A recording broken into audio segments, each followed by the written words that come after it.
ನಮಸ್ಕಾರ, ನೀವು ನೋಡ್ತಾ ಇದ್ದೀರಾ ನ್ಯೂಸ್ 18. ನಾನು ಸ್ಮಿತಾ ರಂಗನಾಥ್. ಬೆಂಗಳೂರು ಬೇರೆ ಬೇರೆ ಕಾರಣಕ್ಕೆ ಜಗತ್ತಿನ ಗಮನವನ್ನ ಸೆಳೆಯುವ ಊರು.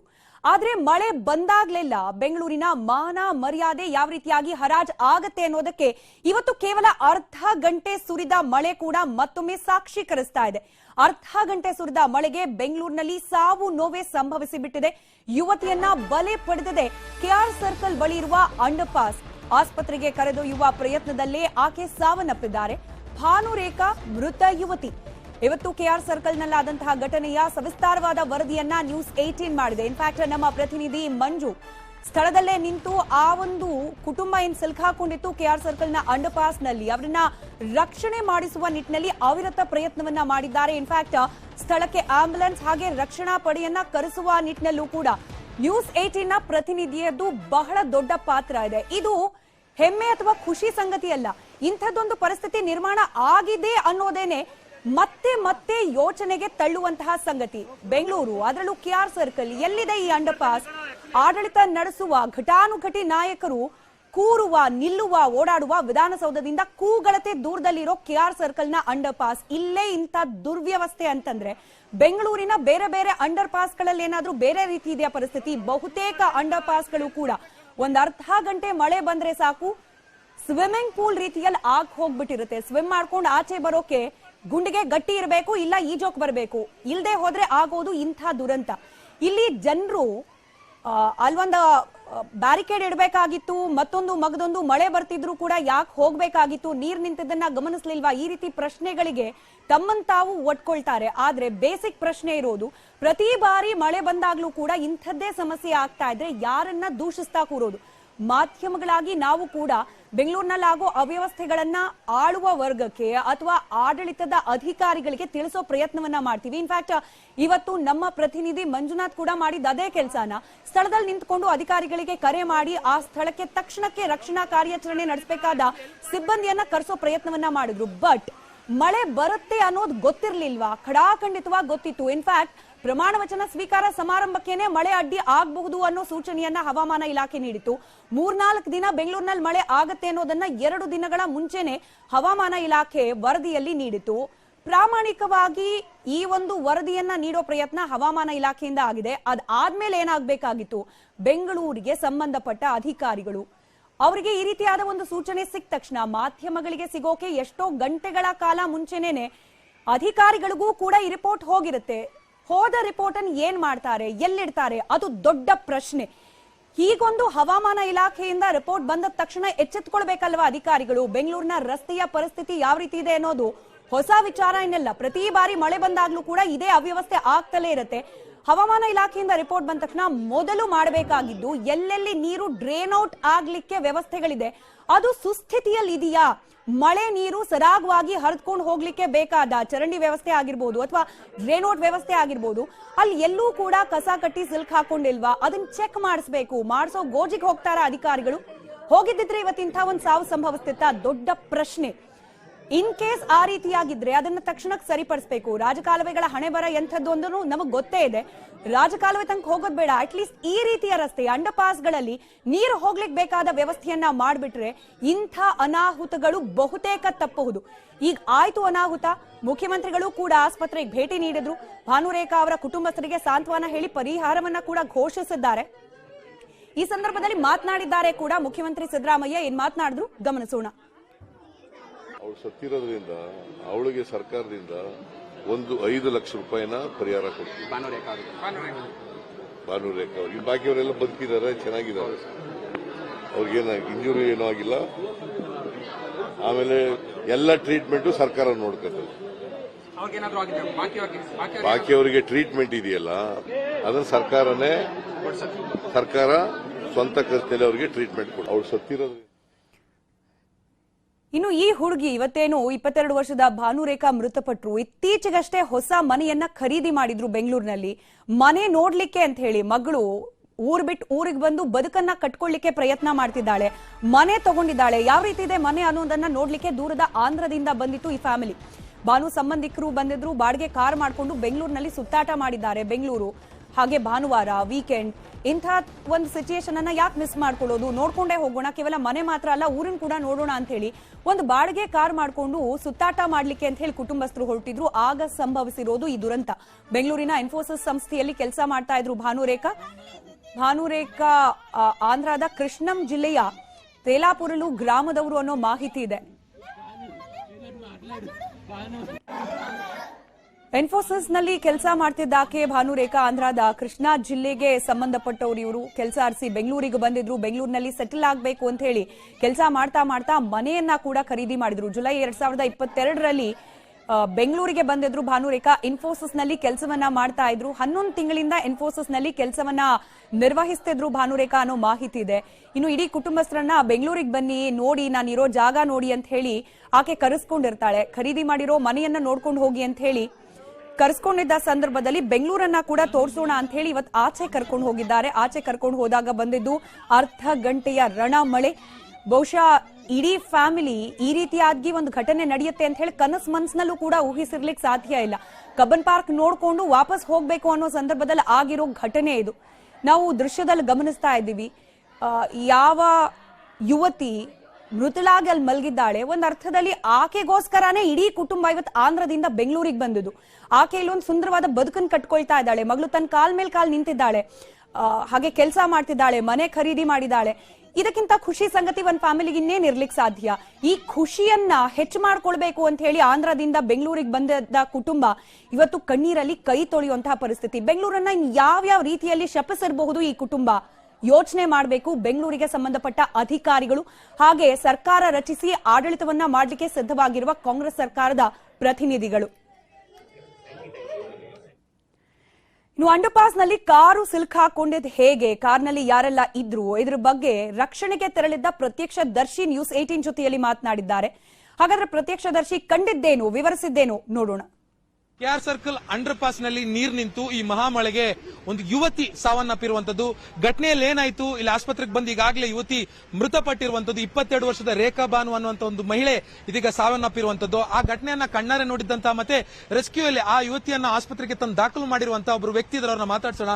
ಸರ್, ಅಲ್ಲಿ ನೀರು ತುಂಬಿತು, ಅವರೆಲ್ಲ ತಗಲಾಕೊಂಡ್ರು. ಆ ಸಂದರ್ಭದಲ್ಲಿ ನೀವು ಆ ಮಹಿಳೆಯನ್ನ, ಈಗ ಏನು 22 ವರ್ಷದ ಒಂದು ಮಹಿಳೆ ಸಾವನ್ನಪ್ಪಿದ, ಅವ್ರನ್ನ ಕರ್ಕೊಂಡ್ ಬಂದ್ರಿ. ಏನಾಯ್ತು ಸರ್, ಎಕ್ಸ್ಪ್ಲೈನ್ ಮಾಡಿ. ಫುಲ್ ಕಾರ್ ಒಳಗಡೆ ಹೋಗಿ ಡಿಪ್ ಹೋಗಿ ಕಾಲು ಒಳಗಡೆ ಹೋಯ್ತು ಸರ್. ಆಮೇಲೆ ಹೋಗಿ ಟ್ರೇ ಮಾಡಿ ಎಲ್ಲ ಆಚೆ ಬಂದು ಸ್ವಲ್ಪ ಇದು ಮಾಡಿ ಆಗಿಲ್ಲ, ನಮ್ಮ ಕೈಲಿ ಆಗಿಲ್ಲ, ತುಂಬಾ ಕಷ್ಟ ಮಾಡಿ ನಮ್ಗೆ ಆಗಲ್ಲ. ಅದಕ್ಕೋಸ್ಕರ ಹೋಗಿ ನಮ್ಮ ಶುಗರ್ ಪೇಷಂಟ್, ಹಾರ್ಟ್ ಪೇಷಂಟ್, ನಾನು ಹೋಗಿ ಅಲ್ಲಿ ಎಲ್ಲ ಚೆಕ್ ಮಾಡಿ ಇಷ್ಟು ಆಚೆ ತಗೊಂಡೋಗಿ ಚೆನ್ನಾಗಿತ್ತು. ಅವ್ರು ಒಳಗಡೆ ಫುಲ್ ನೀರಿತ್ತು. ಆಮೇಲೆ ಎಲ್ಲ ಪ್ರೆಸ್ ಮಾಡಿ ಎಲ್ಲ ಇದು ಮಾಡಿ ಆಚೆ ಮಾಡಿ ಆಮೇಲೆ ಆಟೋ ಎಲ್ಲ ಹಾಕೊಂಡು ಬಂದಿತ್ತು. ಇಲ್ಲಿ ಅರ್ಧ ಗಂಟೆಯಿಂದ ಆಟೋಲಿ ಇದು ಬಂದು ತೋರಿಸಿ ಒಂದೇ ಸತಿ ತೋರಿಸಿ ಹೋಗಿತ್ತು. ನೀವು ಆಟೋ ಡ್ರೈವರ್, ದಾರಿಯಲ್ಲಿ ಹೋಗ್ತಾ ಇದ್ರಿ ನೀವು? ಆಟೋ ಡ್ರೈವರ್ ದಾರಿಯಲ್ಲಿ ಹೋಗ್ತಾರೆ, ನಾವು ಮನೆಗೆ ಹೋಗ್ತಾರೆ. ನಮ್ಮ ಮನೆ ಟೈನಿ ರೋಡ್ ಡಿಜೆ ಇಲ್ಲಿ. ಸರಿ, ಮನೆ ಹೋಗೋಣ, ಅಲ್ಲಿ ಫುಲ್ ನೀರಿತ್ತು. ಆಮೇಲೆ ಗಾಡಿ ತೆಸ್ತಾನ 100 ಗಂಟೆ ಫುಲ್ ಕಾರ್ ಇಲ್ಲಿ ಬಂದಿತ್ತು. ಆಟೋಲನ್ನು ತಗೊಂಡ್ ಬಂದಿತ್ತು ಇಲ್ಲಿ. ಆಮೇಲೆ ಇಲ್ಲಿ ಬಂದು ಒಂದೇ ಸ್ಥಿತಿ ತೋರಿಸಿ ಈ ಕೈ ತೋರಿಸಿ ಇಲ್ಲ ಡೆಡ್ ಆಯ್ತು. ಅವ್ರ ಅಷ್ಟೇ, ಏನಾಗಲ್ಲ. ಅರ್ಧ ಗಂಟೆ ವೈಟ್ ಮಾಡ್ತಾರೆ. ಆಮೇಲೆ ಆಗಲ್ಲ, ಏನ್ ಮಾಡಿಲ್ಲ, ಅವ್ರು ತೋರಿಸಿಲ್ಲ. ಏನ್ ಜನ ಎಲ್ಲ ಆಮೇಲೆ ಜನ ಎಲ್ಲ ಫುಲ್ ಗಲಾಟ ಮಾಡಿತ್ತು. ಎಲ್ಲ ಜನ ಎಲ್ಲ ಗಲಾಟ ಮಾಡಿ ಎಲ್ಲ ಹೋಗಿ ಇದು ಮಾಡಿದ್ದು 2 ಸೆಕೆಂಡ್ ಆಯ್ತು. ಪ್ರೇಮ ಹೋಗಿ ಅರ್ಧ ಗಂಟೆ ಮುಂಚೆ ಇತ್ತು. ಅದು ಚೆನ್ನಾಗಿ ಕರ್ಕೊಂಡ್ ಬಂದಾಗ ಆ ಮಹಿಳೆಗೆ ಜೀವ ಇತ್ತು. ಆಮೇಲೆ ಅರ್ಧ ಗಂಟೆ ಆಯ್ತೇನೋ, ಇದು 2 ಸೆಕೆಂಡ್ ಒಳಗಡೆ ಹೋಗಿತ್ತು. ಪ್ರೇಮ ಹೋಗಿತ್ತು 2 ಸೆಕೆಂಡ್. ಸಿಬ್ಬಂದಿಗಳು ಒಳಗಡೆ ಕರ್ಕೊಂಡು ಹೋದ ತಕ್ಷಣ ಪ್ರಾಣ ಹೋಯ್ತು. ಆವಾಗ ಮುಂಚೆ ಇತ್ತು, ಬಂದ ತಕ್ಷಣ ಕರ್ಕೊಂಡ್ಬಿಟ್ಟಿದ್ರೆ ಜೀವ ಹಿಡಿತು. ಆಮೇಲೆ ಏನ್ ಹಿಡಿತು ಇಲ್ಲ, ಅವ್ರ ಡೆಡ್ ಆಯ್ತು, ಏನ್ ಮಾಡಕ್ಕಾಗಲ್ಲ ಅಷ್ಟೇ. ಆಮೇಲೆ ಎಲ್ಲ ಫ್ಯಾಮಿಲಿ ಎಲ್ಲ ಬಂದಾಯ್ತು. ಎಲ್ಲ ಇದು ಅರ್ಧ ಗಂಟೆ ಅಂತ ಆಮೇಲೆ ಜನ ಎಲ್ಲ ಏನ್ ಮಾಡಿತ್ತು, ಗಲಾಟ ಮಾಡಿ ಎಲ್ಲ ಹೋಗಿತ್ತು. ಎಲ್ಲ ಡೋರ್ ಲಾಕ್ ಮಾಡಿತ್ತು. ಅವ್ರು ಜನ ಎಲ್ಲ ಒಳಗಡೆ ಹೋಗಿ ಎಲ್ಲ ಗಲಾಟೆ ಮಾಡಿ 2 ಸೆಕೆಂಡ್ ಆಯ್ತು. ಇದು ಹೋಗಿತ್ತು. ಇದಿಷ್ಟು ಏನು ಪ್ರತ್ಯಕ್ಷದರ್ಶಿ ಅಬ್ದುಲ್ ಮಜೀದ್ ಅವರ ಮಾತು. ಕ್ಯಾಮರಾ ಪರ್ಸನ್ ಶ್ರೀನಿವಾಸ್ಲು ಜೊತೆ ಆಶಿಕ್ ಮುಲ್ಕಿ, ನ್ಯೂಸ್ 18 ಬೆಂಗಳೂರು. ಅರ್ಧ ಗಂಟೆ ಮಳೆಗೇನೆ ಮುಳುಗ್ ಹೋಗ್ತಾ ಇದೆ ಬೆಂಗಳೂರು. ಬಿಬಿಎಂಪಿ ಏನ್ ಮಾಡ್ತಿದೆ, ನಿದ್ದೆಯಲ್ಲಿದೆಯಾ ಅನ್ನೋ ಪ್ರಶ್ನೆಯನ್ನ ಮತ್ತೆ ಕೇಳಬೇಕಾದ ಪ್ರಸಂಗ. ಬಿಬಿಎಂಪಿ ಕಮಿಷನರ್ ತುಷಾರ್ ಗಿರಿನಾಥ್ ಅವರ ಜೊತೆಯಲ್ಲಿ ಸಿಎಂ ಚರ್ಚೆಯನ್ನ ನಡೆಸಿದ್ದಾರೆ. ಮಳೆ ಅನಾಹುತ ನಿರ್ವಹಣೆ ಸಿದ್ಧತೆಗಳ ಬಗ್ಗೆ ವರದಿಯನ್ನ ಕೇಳಿದ್ದಾರೆ. ಯಾವ ರೀತಿ ಸಿದ್ಧತೆಗಳನ್ನ ಮಾಡ್ಕೊಂಡಿತ್ತು ಬಿಬಿಎಂಪಿ ಅನ್ನೋದ್ರ ಬಗ್ಗೆ ವರದಿ ಕೊಡಿ ಅಂತ ಹೇಳಿ ಮುಖ್ಯಮಂತ್ರಿ ಸಿದ್ದರಾಮಯ್ಯ ಕೇಳಿದ್ದಾರೆ ಅನ್ನೋ ಮಾಹಿತಿ ನ್ಯೂಸ್ 18ಗೆ ಲಭ್ಯವಾಗ್ತಾ ಇದೆ. ಈ ರೀತಿ ಅನಾಹುತ ಆಗೋಯ್ತಲ್ಲ, ಮಳೆ ಬರುತ್ತೆ ಅನ್ನೋ ಮುನ್ಸೂಚನೆ ಇತ್ತಲ್ಲ, ಯಾವ ರೀತಿ ಪ್ರಿಪರೇಷನ್ ಇತ್ತು ಬಿಬಿಎಂಪಿ ಕಡೆಯಿಂದ ಅನ್ನೋ ಪ್ರಶ್ನೆಯನ್ನ ಕೇಳಿದ್ದಾರೆ ಸಿದ್ದರಾಮಯ್ಯನವರು. ಇದಕ್ಕೆ ಉತ್ತರವನ್ನ ನೀಡಬೇಕಾಗಿರೋ ದಾಯತ್ವ ಇದೀಗ ಬಿಬಿಎಂಪಿ ಕಮಿಷನರ್ ಅದು. ಸಿದ್ಧತೆ ಮಾಡ್ಕೊಂಡಿದ್ದಿದ್ರೆ ಇಂಥ ಅನಾಹುತ ಆಗ್ತಿತ್ತಾ ಮತ್ತದೇ ಪ್ರಶ್ನೆ. ಒಂದು ಸ್ಟ್ಯಾಂಡರ್ಡ್ ಆಪರೇಟಿಂಗ್ ಪ್ರೊಸೀಜರ್ ಅಂತ ಹೇಳಿ ಯಾಕಿಲ್ಲ ಅನ್ನೋದು ಕೂಡ ದೊಡ್ಡ ಪ್ರಶ್ನೆ. ಮಳೆ ಆದಾಗ್ಲೆಲ್ಲ ಈ ರೀತಿ ಅನಾಹುತ ಆಗ್ತಿರ್ಬೇಕಾದ್ರೆ ಒಂದು ಮುಂಜಾಗ್ರತಾ ಕ್ರಮವಾಗಿ ಕೈಗೊಳ್ಳಬೇಕಾಗಿರುವ ಕ್ರಮಗಳನ್ನ ಯಾಕೆ ಕೈಗೊಳ್ತಿಲ್ಲ ಬಿಬಿಎಂಪಿ? ಒಂದ್ ಕಡೆ ನಾವು ಹೆಡ್ಲೈನ್ ಅಲ್ಲಿ ಹೇಳ್ತಾ ಇದ್ವಿ, ಈಗ ಹಳೆ ಸರ್ಕಾರ ಇನ್ನು ವಿಸರ್ಜನೆ ಆಗಿಲ್ಲ, ಹೊಸ ಸರ್ಕಾರ ಪೂರ್ಣ ಪ್ರಮಾಣದಲ್ಲಿ ಆಕ್ಟಿವ್ ಆಗಿಲ್ಲ. ಬಿಬಿಎಂಪಿ ಅಧಿಕಾರಿಗಳಿಗೆ ನಿರ್ದೇಶನ ನೀಡೋದು ಯಾರೋ ನಿರ್ದೇಶನ ಕೊಡ್ಲಿ ಅಂತ ಹೇಳಿ ಕಾಯ್ತಾ ಕೂತ್ಕೊಳ್ಳೋ ಅನಿವಾರ್ಯತೆ ಆದ್ರೂ ಇದೆಯಾ? ಈ ಎಲ್ಲಾ ಪ್ರಶ್ನೆಗಳು ಕೂಡ ಇಂತಹ ಅನಾಹುತಗಳಾದ ಸಂದರ್ಭದಲ್ಲಿ ಕೇಳಲೇಬೇಕಾಗತ್ತೆ. ಅಂತ ಅನಿವಾರ್ಯತೆ ನಮಗೆ ನಿಮಗೆ ಅಂದ್ರೆ ಜನಸಾಮಾನ್ಯರಿಗೆ. ಬಿಬಿಎಂಪಿ ಅಧಿಕಾರಿಗಳಿಗೆ ಇನ್ಸ್ಟ್ರಕ್ಷನ್ ಸರ್ಕಾರದಿಂದಲೇ ಬರಬೇಕು ಅಂತಲೂ ಇಲ್ಲ, ಸ್ವಯಂ ಪ್ರೇರಿತರಾಗಿ ಅವ್ರ ಜವಾಬ್ದಾರಿ ಕೂಡ ಇದು.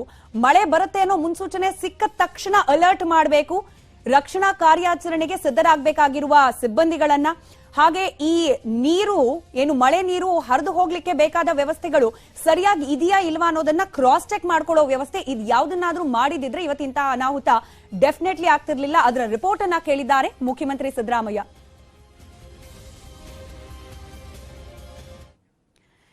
ಕಾರ್ ಸಿಲುಕಿ ದುರಂತ ನಡೆದಿದ್ರೂ ಕೂಡ ಅಂಡರ್ ಪಾಸ್ಗೆ ಬ್ಯಾರಿಕೇಡ್ ಅನ್ನ ಹಾಕಿರಲಿಲ್ಲ. ಹೀಗಾಗಿ ಆಟೋ ಒಂದು ಕೂಡ ಅದೇ ಅಂಡರ್ ಪಾಸ್ ನಲ್ಲಿ ಸಂಚಾರ ಮಾಡೋ ಪ್ರಯತ್ನ ಮಾಡಿ ಸಿಲುಕಾಕೊಂಡಿರುವ ಘಟನೆ ನಡೆದಿದೆ. ಅದರಲ್ಲಿ ಮಹಿಳೆ ಸೇರಿದಂತೆ ಇತರೆ ಪ್ರಯಾಣಿಕರಿದ್ರು ಕೂಡ. ಇನ್ನು ಕೂಡಲೇ ಅಲ್ಲಿದ್ದ ಸ್ಥಳೀಯರು ಆಟೋದಲ್ಲಿ ಇದ್ದವರನ್ನ ಬಚಾವ್ ಮಾಡಿದ್ದಾರೆ. ಈಗ ಆಲ್ರೆಡಿ ಒಂದು ಅನಾಹುತ ಆಗ್ ಹೋಗಿದೆ, ಅಲ್ಲಿ ಹೋಗ್ಬೇಡಿ ಅಂತ ಹೇಳಿ ಅಲರ್ಟ್ ಮಾಡಿದ್ದಾರೆ ಸ್ಥಳೀಯರು. ಅಂದ್ರೆ ಅಲ್ಲಿರೋ ಸ್ಥಳೀಯರೇ ಅಲರ್ಟ್ ಮಾಡಬೇಕು. ದುರಂತ ಆಗ್ ಹೋಗಿದ್ರೂ ಕೂಡ ಸಂಬಂಧಪಟ್ಟ ಅಧಿಕಾರಿಗಳು ಎಷ್ಟರ ಮಟ್ಟಿಗೆ ಕಾರ್ಯಪ್ರವೃತ್ತರಾಗಿದ್ದಾರೆ ಅನ್ನೋದಕ್ಕೆ ಮತ್ತೊಂದು ಘಟನೆ ಸಾಕ್ಷಿ ಆಗ್ತಿರೋದು. ನಾವು ದೃಶ್ಯದಲ್ಲಿ ಏನ್ ಗಮನಿಸ್ತಾ ಇದೀವಿ, ಇದೇ ಅಂಡರ್ ಪಾಸ್ ನಲ್ಲಿ ಆ ಕಾರ್ ಸಿಲುಕಾಕೊಂಡು ಒಬ್ಬಳು ಯುವತಿ ಅಲ್ಲಿ ಸಾವನ್ನಪ್ಪಿದ್ದಾಳೆ. ಇದ್ರ ಬಗ್ಗೆ ಮಾಹಿತಿ ಇರಲಿಲ್ಲ. ಆಟೋದವರು ಪ್ರತಿನಿತ್ಯ ಸಂಚಾರ ಮಾಡೋ ರಸ್ತೆ ಅಲ್ವಾ ಅಂತ ಹೇಳಿ ಅದೇ ರಸ್ತೆ ಮಾರ್ಗವಾಗಿ ಹೋಗ್ಲಿಕ್ಕೆ ಪ್ರಯತ್ನ ಪಟ್ಟಿದ್ದಾರೆ. ಸಿಲುಕಾಕೊಂಡಿದೆ ಆಟೋ. ಸ್ಥಳೀಯರು ಅಲ್ಲಿ ಆ ಆಟೋವನ್ನ ರಕ್ಷಣೆ ಮಾಡ್ತಿರೋ ದೃಶ್ಯವನ್ನ ನಾವು ಗಮನಿಸ್ತಾ ಇದ್ವಿ. ಕೆಆರ್ ಸರ್ಕಲ್ ನ ಅಂಡರ್ ಪಾಸ್, ಇದೇ ಅಂಡರ್ ಪಾಸ್ ನಲ್ಲಿ ಸಿಲುಕಾಕೊಂಡಿದ್ದ ಕಾರು, ಆ ಕಾರ್ನಲ್ಲಿ ಇದ್ದಿದ್ದು 6ಕ್ಕೂ ಹೆಚ್ಚು ಜನ, ಅದರಲ್ಲಿ ಒಬ್ಬಳು ಯುವತಿ ಈಗ ಆಲ್ರೆಡಿ ಮೃತಪಟ್ಟಿದ್ದಾಳೆ. ಅದೇ ಮಾರ್ಗವಾಗಿ ಆಟೋ ಕೂಡ ಸಂಚಾರ ಮಾಡ್ಲಿಕ್ಕೆ ಹೋಗಿ ಸಿಲುಕಾಕೊಂಡ ಸಂದರ್ಭದ ಘಟನೆ ಇದು.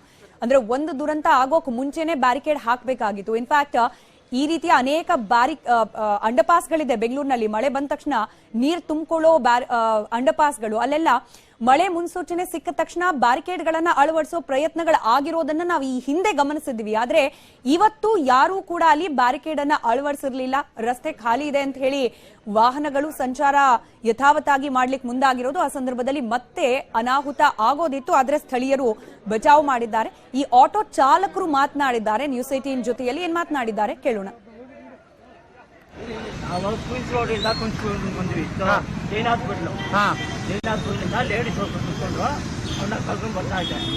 ಮೇಲ್ಗಡೆ ಹೋಗೋನು ಅದೇನೋ ಹಿಂಗ ಹೋಗ್ಬಿಡೋಣ ಅಂದ್ಬಿಟ್ಟು ಈ ಕಡೆ ಲೇಡೀಸ್ ಬಂದಿದ್ದೆ ಒಬ್ರು. ಆ ಅಮ್ಮ ಬಂದು 150 ರೂಪಾಯಿ ಕೊಟ್ಬಿಟ್ಟು ಹೋಗ್ಬಿಟ್ರು. ಅಣ್ಣ ಇಲ್ಲೇ ನಿಲ್ಸ್ಬಿಡೋಣ, ನೀರು ಬರ್ತಾ ಇದೆ ನೋಡ್ಕೊಂಡು ಹೋಗೋಣ ಅಂದ್ರು. ಬಟ್ ಅದು ನೋಡಿದ್ರೆ ನೀವು ಹೋಗೋದು ತಪ್ಪಲ್ವಾ? ಹಂಗಿಲ್ಲ ಸರ್, ನೀರು ಕಡಿಮೆ ಇದೆ ಅಲ್ವಾ, ಹಂಗೆ ಹೋಗ್ಬಿಡೋಣ ಅಂದ್ಬಿಟ್ಟು ನಾನು ಬಂದಿದ್ದ. ನಾವು ಕ್ವೀನ್ಸ್ ರೋಡ್ ಇಂದ ಬಂದ್ವಿ. ಅನಾಹುತ ಆಯ್ತು. ಈಗ ರಾಜಕಾರಣಿಗಳ ಕೆಸರರ ಚಾಟ ಕೂಡ ಪ್ರಾರಂಭ ಆಗತ್ತೆ. ಒಬ್ರನ್ನೊಬ್ರು ಬೈಕೊಳ್ಳೋದು ಸರ್ವೇ ಸಾಮಾನ್ಯ. ಅದೇ ರೀತಿಯಲ್ಲಿ ಸಾಕ್ತಾ ಇದೆ ರಾಜಕೀಯ ಚಿತ್ರಣ ಕೂಡ. ಬಿಬಿಎಂಪಿ ವಿರುದ್ಧ ಮಾಜಿ ಸಿಎಂ ಎಚ್.ಡಿ. ಕುಮಾರಸ್ವಾಮಿ ಕಿಡಿಕಾರಿದ್ದಾರೆ. ಬಿಬಿಎಂಪಿ ಎಚ್ಚೆತ್ತುಕೊಳ್ಳದೆ ಇರೋದೇ ಯುವತಿ ಸಾವಿಗೆ ಕಾರಣ ಅಂತ ಹೇಳಿ ಕಿಡಿಕಾರಿದ್ದಾರೆ. ಟ್ವೀಟ್ ಮಾಡಿ ಎಚ್.ಡಿ. ಕುಮಾರಸ್ವಾಮಿ ಆಕ್ರೋಶ ವ್ಯಕ್ತಪಡಿಸಿದ್ದಾರೆ.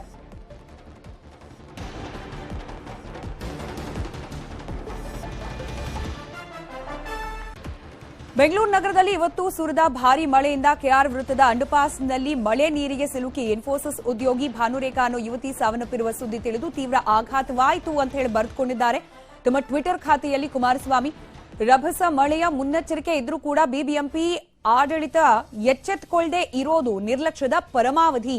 ಅಂಡರ್ಪಾಸ್ಗಳಲ್ಲಿ ಕಸ ಕಡ್ಡಿ ತೆಗೆದು ಸರಾಗವಾಗಿ ನೀರು ಹರಿದು ಹೋಗುವಂತೆ ಮಾಡಬೇಕಾಗಿದ್ದ ಪಾಲಿಕೆ ಮೈ ಮರೆತು ಕರ್ತವ್ಯ ಲೋಪ ಎಸಗಿದೆ. ಪ್ರತಿ ಸಲ ಇದೇ ರೀತಿ ಆಗಾಗತ್ತೆ. ಮಳೆ ಬಂದಾಗ್ಲೆಲ್ಲ ಕೂಡ ಅವಾಂತರ ಪ್ರಾಣಹಾನಿ ಸಂಭವಿಸುತ್ತಲೇ ಇರುತ್ತೆ. ಹೀಗಾದ್ಮೇಲೆ ಪಾಲಿಕೆ ಎಚ್ಚೆತ್ತುಕೊಳ್ಳುತ್ತೆ ಯಾಕೆ ಅನ್ನೋ ಪ್ರಶ್ನೆಯನ್ನ ಕೇಳಿದ್ದಾರೆ. ನಾವು ಕುಮಾರಸ್ವಾಮಿ ಅವರು ಮಾಡಿರುವ ಟ್ವೀಟ್ ಅನ್ನ ಕೂಡ ಗಮನಿಸ್ತಾ ಇದ್ವಿ. ಮಳೆ ಬಂದ್ರೆ ಜನರು ಸಾಯಲೇಬೇಕಾ ಅನ್ನೋ ಪ್ರಶ್ನೆಯನ್ನ ಕೂಡ ನೇರವಾಗಿ ಕೇಳಿದ್ದಾರೆ ಮಾಜಿ ಮುಖ್ಯಮಂತ್ರಿ ಹಾಗೆ ಜೆಡಿಎಸ್ ವರಿಷ್ಠ ಕುಮಾರಸ್ವಾಮಿ.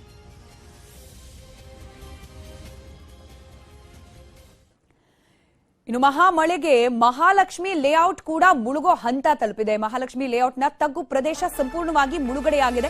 ಮಳೆ ನೀರಿನಲ್ಲಿ ವಾಹನಗಳು ಕೂಡ ಮುಳುಗಿ ತೇಲೋ ಪರಿಸ್ಥಿತಿ ನಿರ್ಮಾಣವಾಗಿದೆ.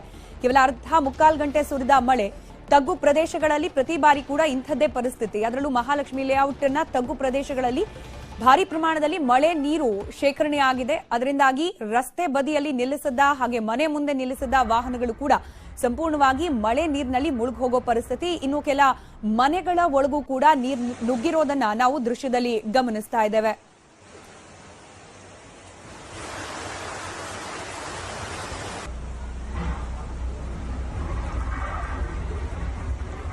ಮಹಾಲಕ್ಷ್ಮಿ ಲೇಔಟ್ನ ಪರಿಸ್ಥಿತಿ ಯಾವ ರೀತಿ ಇದೆ ಅನ್ನೋದನ್ನ ಸಾರಿ ಹೇಳ್ತಾ ಇದೆ ಸದ್ಯಕ್ಕೆ ನಮಗೆ ಲಭ್ಯವಾಗಿರುವ ದೃಶ್ಯಗಳು.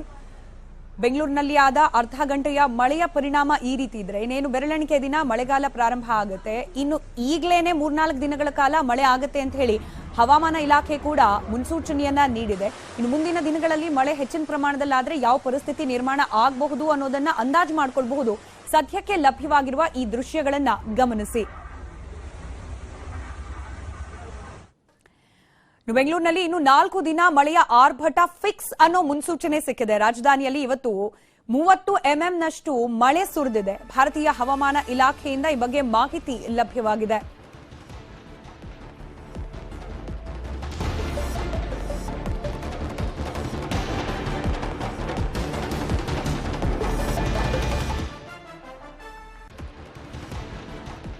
ಬೆಂಗಳೂರು ನಗರದಲ್ಲಿ 30 ಮಿಲಿಮೀಟರ್ನಷ್ಟು ಮಳೆ ಆಗಿದೆ ಅನ್ನೋದು ಹವಾಮಾನ ಇಲಾಖೆಯಿಂದ ಲಭ್ಯವಾಗಿರುವ ಮಾಹಿತಿ. ಕೆಂಪೇಗೌಡ ಏರ್ಪೋರ್ಟ್ ಬಳಿಯಲ್ಲಿ 8.6 ಮಿಲಿಮೀಟರ್ನಷ್ಟು, ಹಾಗೆ HL ಏರ್ಪೋರ್ಟ್ ಬಳಿಯಲ್ಲಿ 25.1 ಮಿಲಿಮೀಟರ್ನಷ್ಟು ಮಳೆ ಆಗಿದೆ ಅಂತ ಹೇಳಿ ಇನ್ನು 4 ದಿನಗಳ ಕಾಲ ಮಳೆ ಆರ್ಭಟ ಇರುತ್ತೆ ಅನ್ನೋ ಮುನ್ಸೂಚನೆ ಹವಾಮಾನ ಇಲಾಖೆಯಿಂದ ಲಭ್ಯವಾಗಿದೆ. ಇವತ್ತಾದ ಮಳೆ ಬಗ್ಗೆ ಕೂಡ ಮುನ್ಸೂಚನೆ ಇತ್ತು.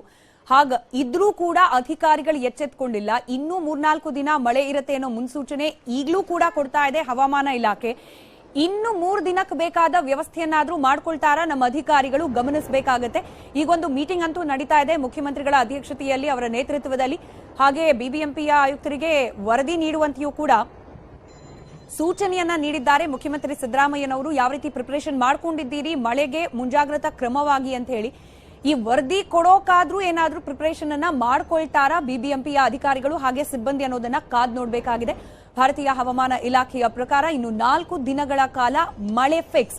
ಈಗ ಅಧಿಕಾರಿಗಳು ಯಾವ ರೀತಿ ಕ್ರಮ ಕೈಗೊಳ್ತಾರೋ ಗೊತ್ತಿಲ್ಲ. ನಮ್ ಜಾಗೃತಿಯಲ್ಲಿ ನಾವ್ ಇರಬೇಕು ಅನ್ನೋದು ಅನಿವಾರ್ಯ. ಬೆಂಗಳೂರಿನ ನಿವಾಸಿಗಳು ಹಾಗೆ ವಾಹನ ಸವಾರರು ಮಳೆ ಮುನ್ಸೂಚನೆ ಇದೆ, ಹೀಗಾಗಿ ನಿಮ್ಮೆಚ್ಚರಿಕೆಯಲ್ಲಿ ನೀವಿರಿ ಅನ್ನೋದನ್ನ ನಾವು ತಿಳಿಸಬಹುದಷ್ಟೇ. ಯಾಕಂತಂದ್ರೆ ಅಧಿಕಾರಿಗಳನ್ನ ನಂಬ್ಕೊಂಡಿದ್ರೆ ಏನಾಗಬಹುದು ಅನ್ನೋದಕ್ಕೆ ಇವತ್ತು ಆಗಿರುವ ಘಟನೆ ಸಾಕ್ಷಿ.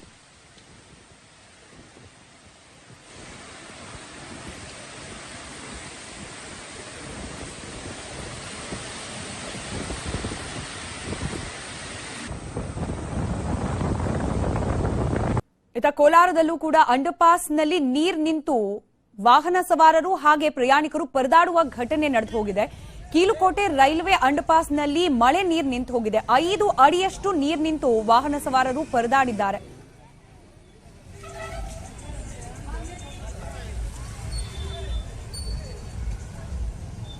ಇನ್ನು ಇತ್ತೀಚೆಗಷ್ಟೇ ಸೇತುವೆ ಕೆಳಗಿನ ಡ್ರೈನ್ ಅನ್ನ ದುರಸ್ತಿಗೊಳಿಸಿದ್ರಂತೆ ಅಧಿಕಾರಿಗಳು. ಆದ್ರೂ ಕೂಡ ಮಳೆ ನೀರ್ ನಿಂತಿದೆ ಅನ್ನೋ ಆರೋಪ ಅಲ್ಲಿ ಕೇಳೋಕ್ ಸಿಗ್ತಾ ಇರೋದು. ಅದನ್ನ ದೃಶ್ಯದಲ್ಲೂ ಕೂಡ ನಾವು ಗಮನಿಸಿದ್ದೀವಿ. ಕೇವಲ ಆರೋಪ ಅಲ್ಲ, ಯಾವ ರೀತಿ ಇದೆ ಪರಿಸ್ಥಿತಿ ಅಂತ ಹೇಳಿ. ಇನ್ನು ರಾಜ್ಯದ ಉದ್ದಗಲಕ್ಕೂ ಕೂಡ ಮಳೆಯಿಂದ ಅನಾಹುತಗಳು ಆಗ್ತಾ ಇರೋದನ್ನ ನಾವು ಗಮನಿಸ್ತಲೇ ಇದ್ದೀವಿ. ಇಲ್ಲಿ ಏಕಾಏಕಿ ಮಳೆ ಬಂದು ಅನಾಹುತಗಳಾಗೋದು ಒಂದ್ ರೀತಿ, ಆದ್ರೆ ಮುನ್ಸೂಚನೆ ಇದ್ದ ಸಂದರ್ಭದಲ್ಲಿ ಮಳೆ ಬಂದಾಗ್ಲೂ ಕೂಡ ಅನಾಹುತಗಳು ಆಗತ್ತೆ ಅನ್ನೋದಕ್ಕೆ ಯಾರು ಹೊಣೆ ಅನ್ನೋ ಪ್ರಶ್ನೆಯನ್ನ ನಾವು ಮತ್ತೆ ಮತ್ತೆ ಕೇಳ್ಕೊಳ್ಳೇಬೇಕಾದ ಪರಿಸ್ಥಿತಿ. ಈಗ ನಾವು 2 ಜಿಲ್ಲೆಯ ಘಟನೆಯನ್ನ ಗಮನಿಸಿದ್ವಿ.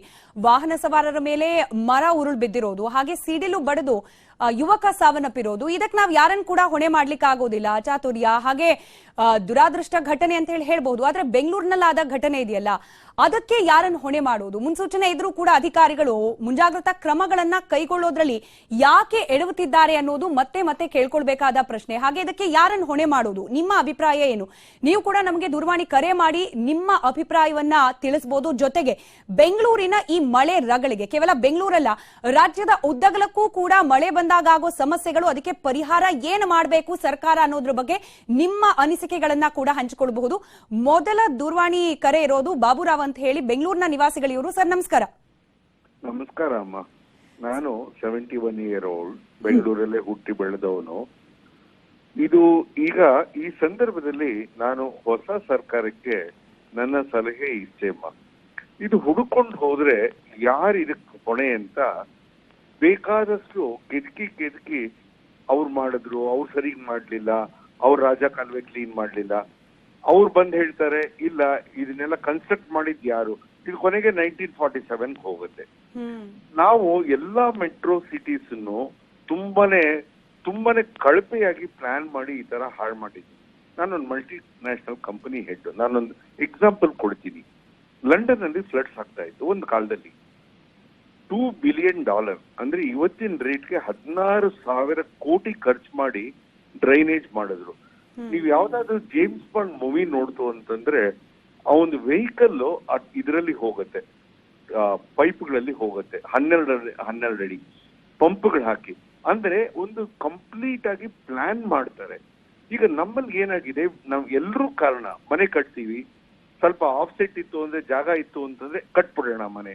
ಕಮರ್ಷಿಯಲ್ ಮಾಡ್ತೀವಿ. ಈಗ ನಮ್ಮ ಮನೆ ಪಕ್ಕದಲ್ಲಿ ಕಮರ್ಷಿಯಲ್ ಆಗಿದೆ, ರೆಸಿಡೆನ್ಷಿಯಲ್ ಏರಿಯಲ್ಲಿ ಇದ್ವಿ. 16 AC ರನ್ ಆಗ್ತಾ ಇದೆ. ಇದ್ದಿದ್ದ 3 ಜನದ ಮನೆ ಇವತ್ತಿನ ದಿವಸ ಅಲ್ಲಿ 20 ಜನ ಇದ್ದಾರೆ. What happens to the drainage? ಇದು ಏನಂದ್ರೆ ನಾವು ಆತ್ಮಾವಲೋಕನ ಮಾಡ್ಕೊಳಲ್ಲ, ನಾವ್ ಏನ್ ಮಾಡ್ತಾ ಇದೀವಿ ಅಂತ. ಈಗ ನನ್ನ ಸಲಹೆ ಏನಂತಂದ್ರೆ ಈ ಸರ್ಕಾರಕ್ಕೆ ಬ್ಲೇಮ್ ಮಾಡಬೇಡಿ.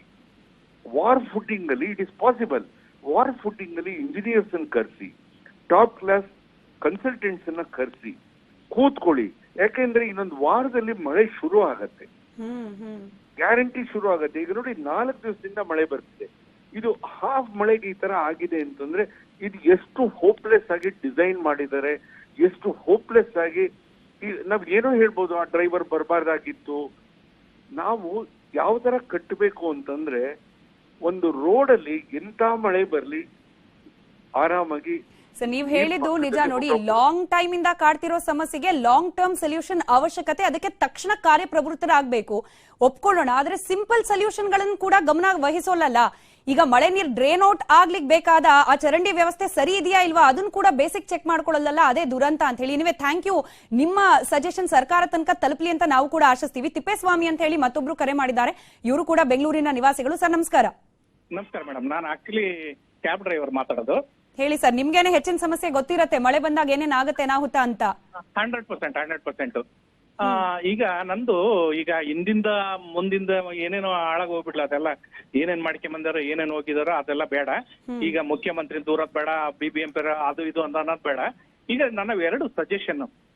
ಒಂದನೇದು, ಅಟ್ಲೆ ಅಂಡರ್ ಪಾಸ್ ಅಲ್ಲಿ ಒಂದ್ ಹತ್ರ ಎಲ್ಲೋ ನೀರು ಹೋಗೋ ಜಾಗ ಇರುತ್ತೆ, ಆ ಜಾಗನ ಕ್ಲೀನ್ ಮಾಡ್ಬೇಕು ಫಸ್ಟ್. ಈ ಟೈಮ್ನಾಗೆ ಮಳೆಗಾಲ ಸ್ಟಾರ್ಟ್ ಆದ ತಕ್ಷಣ ಒಂದು. ಎರಡನೇದ್ ಬಂದ್ರೆ, ಮಳೆ ಇನ್ನೇನು ಸ್ಟಾರ್ಟ್ ಆಗುತ್ತಪ್ಪ ಅಥವಾ ಸ್ಟಾರ್ಟ್ ಆಗಿದೆ ಅಂದ ತಕ್ಷಣ ಅಲ್ಲಿ ಅದಕ್ಕೆ ಅಡ್ಡ ಇಟ್ಬಿಡ್ಬೇಕು. ಏನಾದ್ರು ಅಂಡರ್ ಪಾಸ್ ಅಲ್ಲಿ ಒಳಗಡೆ ಹೋಗ್ದಂಗೆ. ಎಕ್ಸಾಕ್ಟ್ಲಿ, ಇಷ್ಟೇ ಸಿಂಪಲ್ ಸೊಲ್ಯೂಷನ್ ಸರ್. ಇದನ್ನ ಮಾಡಿದ್ರೆ ಸಾಕಿತ್ತು, ಇವತ್ತು ಆ ಹುಡುಗಿ ಬಲಿಯಾಗೋ ತಪ್ಪಿಸ್ಬಿಡ್ಬೋದಿತ್ತು ಅಂತ. ಎಂಥ ಜಾಗ ಮೇಡಮ್ ಅಲ್ಲಿ. ಒಂದು ಅದ್ರ ಜೊತೆಗೆ ಈ ಟ್ರಾಫಿಕ್ ಪೊಲೀಸ್ನವ್ರು ಇರ್ತಾರಲ್ಲ, ಅವರು ಯಾವಾಗ ನೋಡಿದ್ರು ನೀವ್ ಎಲ್ಲಿ ಯಾವ ಸಿಗ್ನಲ್ ಅನ್ನ ನೋಡ್ಲಿ, ಒಂದು ಮೊಬೈಲ್ ಹಿಡ್ಕೊಂಡು ಸುಮ್ಮನೆ ಅವ್ರ ಪಾಟಿಗೆ ಅವ್ರು ಮಾತಾಡ್ಕೊಂಡು ನಿಂತಿರ್ತಾರೆ ಹೊರತು ಇಂಥ ಅವಶ್ಯಕತೆಗಳು ಅವ್ರಿಗೆ ಹರಿವಿರಲ್ವ ಮೇಡಮ್ ಇವ್ರನ್ನೆಲ್ಲ ನೋಡಕ್ಕೆ. ಅಲ್ಲಿ ಯಾರನ್ನೂ ಬಿಡದಾಗ ನಿಂತ್ಕೋಬೇಕಾಯ್ತು. ಅಲ್ಲಿ ನೀರು ನಿಂದಿರ್ತಾವೆ ಅನ್ನೋದು 100% ಗೊತ್ತಿರುತ್ತೆ. ಅಲ್ಲಿ ಯಾರನ್ನೂ ಬಿಡದಾಗ ನಿಂತ್ಕೋಬೇಕಾಯ್ತು ಅಲ್ಲಿ. ಒಂದು ಅದ್ರ ಜೊತೆಗೆ ಅಟ್ಲೀಸ್ಟ್ ಅವ್ರು ನಿಂತ್ಕೊಳಕ್ ಆಗ್ಲಿಲ್ಲ, ಒಂದ್ ಏನಾರು ಆ ಬ್ಯಾರಿಕೇಡ್ ಅಡ್ಡ ಇಟ್ಬಿಟ್ರೆ ಇಲ್ಲಿ ಹೋಗ್ಬಾರ್ದು ಅನ್ನೋದು. ಎಲ್ಲ ಕೆಲವೊಂದು ಅಂಡರ್ ಪಾಸ್ಗಳಲ್ಲಿ, ಎಲ್ಲಾ ಪಾಸ್ಗಳಲ್ಲಿ ಎಲ್ಲೆಲ್ಲಿ ಎಷ್ಟೆಷ್ಟು ನೀರು ನಿಂದಿರ್ತಾವ ಅಂತ ಮೊದಲೇ ಐಡಿಯಾ ಇರುತ್ತೆ ಅವ್ರಿಗೆ. ಅಲ್ಲಿ ಅಡ್ಡ ಇಟ್ಬಿಟ್ರೆ ಮುಗ್ದೋಯ್ತು. ಅದ್ರ ಜೊತೆಗೆ ನಾವು ಎಲೆಕ್ಟ್ರಾನಿಕ್ ಸಿಟಿಗೆ ಹೋಗ್ಬೇಕಾದ್ರೆ ಒಂದು ಫ್ಲೈಓವರ್ ಇದೆ, ಗೊತ್ತಿರ್ಬೇಕು ನಿಮ್ಗೆಲ್ಲರದು. ಆ ಫ್ಲೈಓವರ್ ಅಲ್ಲಿ ಹೋಗ್ಬೇಕಾದ್ರೆ ಒಂದು ಮಧ್ಯದಲ್ಲಿ ಅಟ್ಲೀಸ್ಟ್ ಒಂದು ಮೊಣಕಾಲ ಮಟ್ಟ ನೀರು ನಿಂತಿರ್ತದೆ ಇಂಥ ಟೈಮ್ನಾಗೆ. ಆ ಮೊಣಕಾಲ ಮಟ್ಟ ನೀರು ನಿಂತಿರೋದು ಒಂದು ಸೈಡ್ನಾಗ ಹೋಗ್ತಿರ್ತಕ್ಕಂಥ ವಾಹನ ಹೋದ್ರೆ ಇನ್ನೊಂದು ಸೈಡಿಗೆ ನೀರು ಎಗರು ಚಿಮ್ಮಿ ಬೀಳುತ್ತದು ನೀರು. ಅದು ಬೈಕ್ ನೇರ ಬಿಟ್ಬಿಟ್ರೆ, ಬೈಕ್ ಬಿದ್ದ ತಕ್ಷಣ ಅವನಿಗೆ ಶೇಕ್ ಆಗ್ಬಿಡುತ್ತೆ ಬೈಕ್, ಇಡೀ ಬೈಕ್ ಶೇಕ್ ಆಗುತ್ತೆ, ಅಥವಾ ಅವನಿಗೆ ಕಣ್ಣಿಗೆ ಬಿದ್ದ ತಕ್ಷಣ ಅವನಿಗೂ ಕಣ್ಣಿಗೆ ಮುಂದೆ ಏನು ಕಾಣಲ್ಲ. ಅಂತ ಟೈಮ್ನಾಗ ಅವ್ರು ಏನ್ ಮಾಡ್ಬೇಕು? ಅವ್ರಿಗೆ ಅಷ್ಟು ಅರು ಬೇಡ, ಅಷ್ಟೊಂದು. ಈಗ ಬೆಂಗಳೂರಲ್ಲಿರೋ 90% ಅಂಡರ್ ಪಾಸ್ ಗಳನ್ನ ವೈಜ್ಞಾನಿಕವಾಗಿ ಕಟ್ಟಿದ್ದಾರ ಅನ್ನೋದೇ ದೊಡ್ಡ ಪ್ರಶ್ನೆ. ಈಗ ಅದನ್ನ ಸರಿಪಡಿಸಕ್ಕೆ ಬಹಳ ಸಮಯ ಹಿಡಿಯುತ್ತೆ, ಹಾಗೆ ದೊಡ್ಡ ಖರ್ಚು ಕೂಡ. ನೀವ್ ಹೇಳ್ದಾಗೆ ಸಿಂಪಲ್ ಸೊಲ್ಯೂಷನ್ಗಳು, ಮಳೆ ಬರುತ್ತೆ ಅಂದ ತಕ್ಷಣ ಬ್ಯಾರಿಕೇಡ್ ಇಟ್ಬಿಟ್ರೆ ಮುಗೀತು, ಟ್ರಾಫಿಕ್ ಕಿರಿಕಿರಿ ಆಗುತ್ತೇನೋ, ಬಟ್ ಅಟ್ಲೀಸ್ಟ್ ಇಂತ ಅನಾಹುತ ಆಗಲ್ಲ ಅಂತ ಹೇಳಿ. ನೀವೇ ಧನ್ಯವಾದ. ರೈಟ್ ಸರ್, ಧನ್ಯವಾದ ನ್ಯೂಸ್ 18 ಜೊತೆ ಮಾತನಾಡಿದಕ್ಕೆ. ಶಾರದಾ ಅಂತ ಹೇಳಿ ದೂರವಾಣಿ ಸಂಪರ್ಕದಲ್ಲಿದ್ದಾರೆ. ಮೇಡಮ್ ನಮಸ್ಕಾರ. ಹಲೋ, ನಮಸ್ಕಾರ ಮೇಡಮ್. ಹೇಳಿ. ನಿಮ್ ಪ್ರೋಗ್ರಾಮ್ ನೋಡ್ತಾ ಇದೀವಿ, ನೀವ್ ಹೇಳೋದು 100% ಕರೆಕ್ಟ್. ಇವಾಗ ಕ್ಯಾಬ್ ಡ್ರೈವರ್ ಮಾತಾಡಿದ್ರಲ್ಲ, ಅವರು ಸರಿಯಾಗಿ ಮಾತಾಡಿದ್ದಾರೆ. ಈಗ ಹೊಸ ಸರ್ಕಾರ ಬಂದಿದೆ, ಹಿಂದಿನವ್ರನ್ನೆಲ್ಲ ನಾವು ಬೈಯೋದ್ ಬೇಡ. ಪ್ರತಿ ವರ್ಷ ಫೆಬ್ರವರಿ ಮಾರ್ಚ್ ಅಲ್ಲೇ ಮಳೆಗಾಲ ಶುರು ಆಗಕ್ ಮುಂಚೆ ಎಲ್ಲೆಲ್ಲಿ ಜಾಸ್ತಿ ನೀರ್ ನಿಲ್ಲತ್ತೆ ಆ ಜಾಗಗಳು ಗೊತ್ತಲ್ವಾ, ಅಲ್ಲೆಲ್ಲ ಡ್ರೈನೇಜ್ ಸರಿಯಾಗಿ ನೀರ್ ಹೋಗೋಗ್ ಮಾಡ್ಬೇಕು. ಈ ತರ ಜನಗಳು ಸಾವು ನೋವು ಆಗ್ಬಾರ್ದು ಮೇಡಮ್. ನಾನು ಒಬ್ಬ ಸೀನಿಯರ್ ಸಿಟಿಸನ್, ತುಂಬಾ ನೋವಾಗತ್ತೆ. ಅಟ್ಲೀಸ್ಟ್ ಇವಾಗಿರೋ ಗೌರ್ಮೆಂಟ್ ಇದ್ರ ಬಗ್ಗೆ ಪರಿಹಾರ ಕೊಡೋದಲ್ಲ, ಮನುಷ್ಯರು ಸಾಯ್ದೇ ಇರೋ ತರ ನೋಡ್ಕೊಳ್ಳಿ ಅಂತ ನಾನು ದೇವ್ರನ್ನ ಬೇಡ್ಕೊತೀನಿ, ಈಗಿರೋ ಸರ್ಕಾರನು ಬೇಡ್ಕೊತೀನಿ ಮೇಡಮ್. ಆರೋಗ್ಯ ವ್ಯವಸ್ಥೆ ಸರಿಯಾಗಿರ್ಬೇಕು, ಆಸ್ಪತ್ರೆಗಳಲ್ಲಿ ಈ ತರ ಪರಿಸ್ಥಿತಿಲಿ ತಕ್ಷಣ ಅವರಿಗೆ ಟ್ರೀಟ್ಮೆಂಟ್ ಸಿಗೋ ತರ ಆಗ್ಬೇಕು ಮೇಡಮ್. ಇದಕ್ಕಿಂತ ಇನ್ ಹೆಚ್ಚಿಗೆ ಏನ್ ಹೇಳಿ ನೋಡಿ, ಆ ಹುಡುಗಿ 22 ವರ್ಷದ ಹುಡುಗಿ ಆಂಧ್ರದಿಂದ ಇಲ್ಲಿ ಬಂದಿದ್ರು ಕೆಲಸ ಮಾಡಕ್ಕೆ ಅಂತ ಹೇಳಿ, ಮನೆ ತಗೊಂಡಿದ್ರಂತೆ, ಮನೆ ತೋರ್ಸಕ್ಕೆ ಅಂತ ಫ್ಯಾಮಿಲಿನ ಕರ್ಕೊಂಡ್ ಬಂದಿದ್ದಾರೆ. ಫ್ಯಾಮಿಲಿ ಅವರೆಲ್ಲ ಇವತ್ತು ಯಾರ ಖುಷಿಯನ್ನ ನೋಡ್ಬಿಟ್ಟು ಖುಷಿ ಪಡ್ಬೇಕು ಅಂತ ಬಂದಿದ್ರು, ಅವರೇ ಇವತ್ತು ಸಾವನ್ನಪ್ಪಿದ್ದಾರೆ ಅಂದ್ರೆ ಇದಕ್ಕಿಂತ ದೊಡ್ಡ ದುಃಖ ನಾವ್ ಕುಟುಂಬಕ್ಕೆ ಇನ್ನೇನ್ ಬರ್ಲಿಕ್ಕೆ ಸಾಧ್ಯ ಅಂತ ನೋಡ್ಬಿಟ್ರೆ ಮನೇಲಿರೋರ್ಗೆ ಕೈಕಾಲ್ ನಡ್ಕ ಶುರು ಆಗ್ಬಿಡತ್ತೆ. ಸೊ ಗೌರ್ಮೆಂಟ್ ಎಚ್ಚೆತ್ಕೊಂಡು ಇಂತ ಪರಿಸ್ಥಿತಿ ಬರ್ದೇ ಇರೋ ತರ ಡ್ರೈನೇಜ್ಗಳನ್ನ ಕರೆಕ್ಟ್ ಆಗಿ ಇಟ್ಕೋಬೇಕು. ಅವ್ರಿಗೊಂದು ಕಾಷನ್ ಕೊಡ್ಬೇಕು ಥ್ರೂ ಮೀಡಿಯಾ, ಇಂಥ ಕಡೆ ಮಳೆ ಬರ್ತಿದೆ, ಆ ರೋಡಲ್ಲಿ ಹೋಗ್ಬೇಡಿ. ನೀವ್ ಇವಾಗ VVIP ರ್ಯಾಲಿ ಅದ ಹೇಗ್ ಕೊಡ್ತೀರಾ, ಈ ರೋಡ್ ಬ್ಲಾಕ್ ಆ ರೋಡ್ ಬ್ಲಾಕ್, ಆ ತರ ಒಂದ್ ಮಾಡ್ಬೇಕು ಮೇಡಮ್. ಜನಗಳಿಗೆ ಎಚ್ಚೆತ್ಕೊಳಕ್ ಒಂದು ಅವಕಾಶ ಸಿಗುತ್ತೆ. ಅವಾಗ ಆ ರೋಡಲ್ಲಿ ನೀರ್ ನಿಂತಿದ್ಯಪ್ಪ, ಅಲ್ಲಿ ಹೋಗೋದ್ ಬೇಡ ಅಂತ ಜನ ಹೋಗೋದಿಲ್ಲ. ಅವಾಗ ಆ ತರದ್ದೆಲ್ಲ ಕೆಲವು ಯೋಚನೆ ಮಾಡ್ಬೇಕು. ಇವಾಗಿರೋ ಸರ್ಕಾರ ಹೊಸದಾಗಿ ಬಂದಿದೆ, ಮಾಡ್ತಾರೆ ಅಂತ ಒಂದ್ ವಿಶ್ವಾಸ ಇದೆ ಮೇಡಮ್. ನೋಡೋಣ. ನಿಮ್ ಪ್ರೋಗ್ರಾಮ್ ಚೆನ್ನಾಗಿ ಬರ್ತಿದೆ ಮೇಡಮ್, ಒಳ್ಳೇದಾಗ್ಲಿ. Right madam, thank you. ನೋಡ್ತಾ ಇದ್ದೀನಿ ನ್ಯೂಸ್ 18. ಇನ್ನು ರಾಮು ಅಂತ ಹೇಳಿ ದೂರವಾಣಿ ಸಂಪರ್ಕದಲ್ಲಿದ್ದಾರೆ. ಸರ್ ನಮಸ್ಕಾರ. ನಮಸ್ಕಾರ. ರಾಮು ಸರ್, ಸ್ವಲ್ಪ ಗಟ್ಟಿಯಾಗಿ ಮಾತನಾಡಬಹುದಾ, ಜೋರಾಗಿ ಮಾತಾಡಬಹುದಾ? ವಾಯ್ಸ್ ತುಂಬಾ ಲೋ ಇದೆ. ಈಗ ಕೇಳಿಸ್ತಾ ಇದೆ ಮೇಡಮ್? ಕೇಳಿಸ್ತಿದೆ ಸರ್, ಹೇಳಿ. ಮೇಡಮ್, ನಾನು ಪ್ರೋಗ್ರಾಮ್ ನೋಡ್ತಾ ಇದ್ದೀನಿ, ತುಂಬಾ ಚೆನ್ನಾಗಿ ಬರ್ತಾ ಇದೆ, ತುಂಬಾ ಅವೇರ್ನೆಸ್ ಇದೆ. ಈ ಎಲ್ಲ ನಮ್ಮ ಹಿಂದೆ ಮಾತಾಡಿದವರು ಎಲ್ಲ ಕೇಳಿದ್ರೆ ತುಂಬಾ ಚೆನ್ನಾಗಿ ಹೇಳಿದ್ದಾರೆ ಎಲ್ರು. ಏನಂದ್ರೆ ನಾನು ಸುಮಾರು 45 ವರ್ಷದಿಂದ ಬೆಂಗಳೂರಲ್ಲಿ ಇದ್ದೀನಿ. ಅದು ರೋಡ್ಗಳು 2 ವೇ ಇದ್ದಾಗಿಂದನೂ ನಾನು ನೋಡ್ಕೊಂಡ್ ಬಂದಿದ್ದೀನಿ. ಈ ಅಂಡರ್ ಪಾಸ್ಗಳನ್ನ ಸೈಂಟಿಫಿಕ್ ಆಗಿ ಮಾಡಿಲ್ಲ. ಮತ್ತೆ ನಮ್ಮ ಜನಗಳದು ಏನಂದ್ರೆ ಕಸ ಕಡ್ಡಿ ಪ್ಲಾಸ್ಟಿಕ್ಗಳನ್ನ ಅಲ್ಲಲ್ಲೇ ಬಿಸಾಡ್ಬಿಡ್ತಾರೆ. ಅದೇ ನಾವು ಫಾರಿನ್ ಯುರೋಪಿಯನ್ ಕಂಟ್ರಿಗಳಲ್ಲಿ ನಾವು ನೋಡಿದ್ರೆ ಒಂದು ಹುಡುಕ್ತೀನಿ ಅಂದ್ರೂ ಒಂದೇ ಒಂದು ಸ್ಮಾಲ್ ಪೀಸ್, ಯಾವುದೇ ಪ್ಲಾಸ್ಟಿಕ್ ಆಗ್ಲಿ ಪೇಪರ್ ಪೀಸ್ ಆಗ್ಲಿ ಸಿಗೋದಿಲ್ಲ. ಆ ರೀತಿ ನಾವು ನಮ್ಮ ಜವಾಬ್ದಾರಿ ತುಂಬಾ ಇದೆ. ಸರ್ಕಾರ ಯಾವುದೇ ಸರ್ಕಾರನ ಯಾವುದೇ ಅಧಿಕಾರಿಗಳನ್ನ ನಾವು ಬೈಬಾರ್ದು, ತಪ್ಪು. ಯಾಕೆಂದ್ರೆ ಟ್ರಾಫಿಕ್ ಜಾಸ್ತಿ ಆದಂಗೆ ಏನಾಗುತ್ತೆ, ವೆಹಿಕಲ್ ಸಂಖ್ಯೆಗಳು ಮತ್ತೆ ಹೊಸಬರು, ರೋಡ್ ಗೊತ್ತಿಲ್ಲದೆ ಇರೋರು, ಪರಿಚಯ ಇಲ್ಲದೆ ಇರೋರು ತುಂಬಾ ಈ ರೀತಿ ಇಕ್ಕಟ್ಟಿಗೆ ಹಾಕೊಂಡು ಈ ತರ ಸಮಸ್ಯೆಗೆ ಈಡಾಗ್ತಾರೆ. ಈ ಸಾವು ನೋವಿಗೆ ಸರ್ಕಾರ 5 ಲಕ್ಷ ರೂಪಾಯಿ 10 ಲಕ್ಷ ರೂಪಾಯಿ ಏನಾದ್ರೂ ಕೊಡ್ಬೋದು, ಅದೇ ಪ್ರಾಣ ವಾಪಸ್ ಕೊಡಕ್ಕಾಗುತ್ತಾ? ಆಗೋದಿಲ್ಲ. ಹಾಗಾಗಿ ದಯವಿಟ್ಟು ನಮ್ಮ ಅವೇರ್ನೆಸ್ ಏನಪ್ಪಾ ಅಂದ್ರೆ, ನಾವು ಕಸ ಕಡ್ಡಿಗಳನ್ನ ಅಲ್ಲಿ ಬಿಸಾಡಬಾರ್ದು. ಮತ್ತೆ ಫಾರಿನ್ ಕಂಟ್ರಿಗಳ ಅಧ್ಯಯನ ಮಾಡಿ ಸೈಂಟಿಫಿಕ್ ಆಗಿ ನಮ್ಮ ಇಂಜಿನಿಯರ್ಗಳು ಎಲ್ಲಿ ನೀರ್ ನಿಲ್ಲುತ್ತೆ. ಅಲ್ಲ ರಾಮು ಸರ್, ನಮ್ಮಲ್ಲೇನ್ ಪ್ರತಿಭೆ ಕೊರತೆ ಇದೆಯಾ ಅಂತ ಹೇಳಿ ಇಲ್ಲಿನ ಎಷ್ಟೋ ಮಾಡೆಲ್ ಗಳನ್ನ ಈಗ ಬೇರೆ ಬೇರೆ ದೇಶದಲ್ಲಿ ಅಳವಡಿಸ್ಕೊಳ್ತಿದ್ದಾರೆ. ಮಾಡೋರಿಗೆ ಕರೆಕ್ಟ್ ಆಗಿ ಕೆಲಸ ಮಾಡಕ್ ಅವಕಾಶ ಕೊಟ್ಬಿಟ್ರೆ ಸಾಕು ಅಂತ ಹೇಳಿ. ಹಾಗೆ ನೀವ್ ಹೇಳಿದ್ರಲ್ಲ, ಬಹಳ ಮುಖ್ಯ, ನಾಗರಿಕರಾಗಿ ನಾವು ನಮ್ಮ ಜವಾಬ್ದಾರಿಯನ್ನ ಮರಿಬಾರ್ದು ಅಂತ ಹೇಳಿ.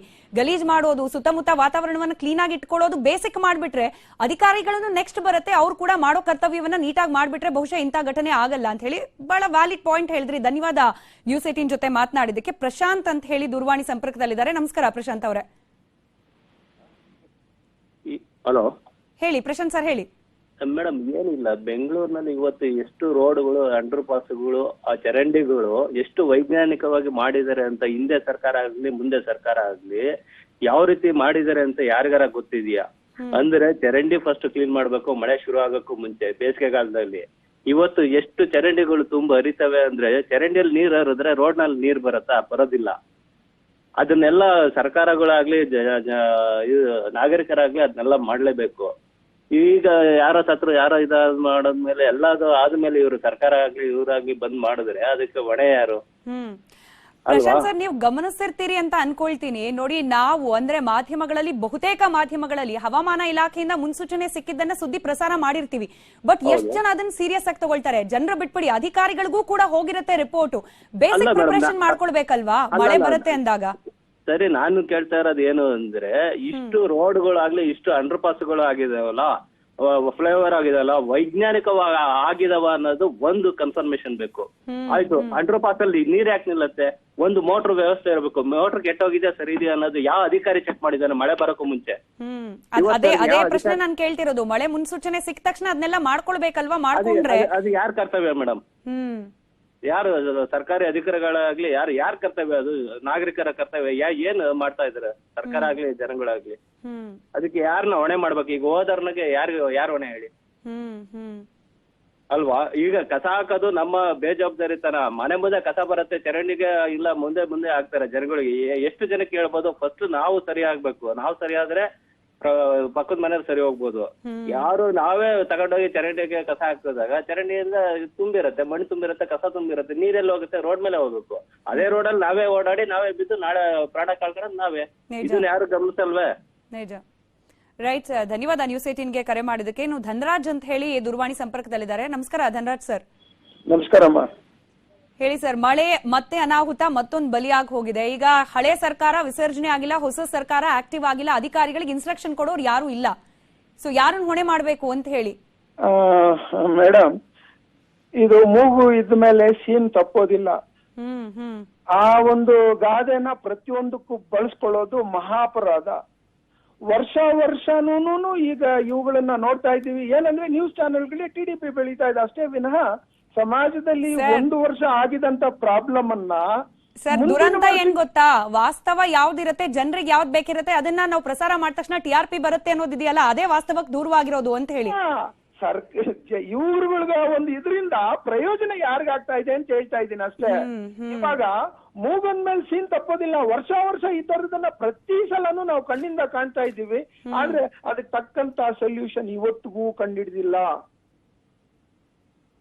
ಸಮಾಜದಲ್ಲಿ ಆಗ್ತಾ ಇರೋದು, ಆಗ್ಬೇಕಾಗಿರೋದು, ಆಗಿರೋದನ್ನ ಮನುಷ್ಯ ಮೆಲುಕು ಹಾಕಿದ್ರೇನೆ ಸಾಕು. ಅದಕ್ಕೆ ಬೇಕಾದಂತ ಸೊಲ್ಯೂಷನ್ಗಳು ತಕ್ಷಣ ಸಿಗ್ತಾ ಇರ್ತವೆ. ಆದ್ರೆ ಈ ತರ ದುರಂತಗಳನ್ನ ನಾವು ಯಾವಾಗ್ಲೂ ಕಣ್ಣಾರೆ ಕಾಣ್ಬೇಕು. ಪ್ರಾಣಹಾನಿಗಳಾಗ್ಬೇಕು. ಸಮಾಜ ಬಹಳಷ್ಟು ಏರುಪೇರುಗಳಲ್ಲಿ ಬೀಳ್ಬೇಕು. ಅದು ಮನುಷ್ಯ ಹುಟ್ಟಿದ ಮೇಲೆ ಅದು ನಿಜವಾಗ್ಲೂ ಅದು ಕಂಟಿನ್ಯೂ ಆಗಿ ನಡೀಲೇಬೇಕು ಅನ್ನಂಗಿದೆ. ಈ ತರ ಅನಾಹುತಗಳೆಲ್ಲ ಆಗ್ತಾ ಇರುತ್ತೆ ಮೇಡಮ್. Right sir, right. ಧನ್ಯವಾದ ನ್ಯೂಸ್ 18 ಜೊತೆ ಮಾತನಾಡಿದಕ್ಕೆ. ಒಂದು ಕಡೆಯಲ್ಲಿ ಇವತ್ತು ಅಧಿಕಾರಿಗಳನ್ನ ರಿಪೋರ್ಟ್ ಕೇಳಿದ್ದಾರೆ ಮುಖ್ಯಮಂತ್ರಿಗಳು.